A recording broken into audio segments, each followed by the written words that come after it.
Genetic factor আসলে একটা বড় বিষয়। আমি ছোটবেলায় শান্ত ছিলাম, এর জন্য ঠিক আমার মতোই শান্ত।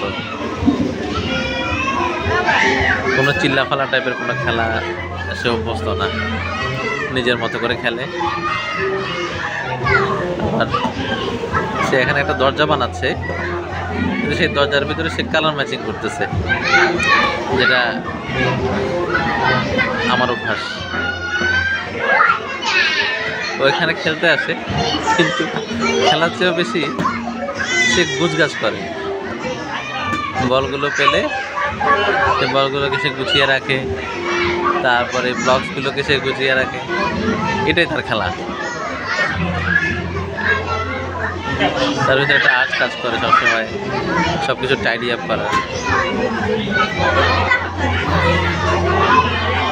ইন্টারেস্টিং।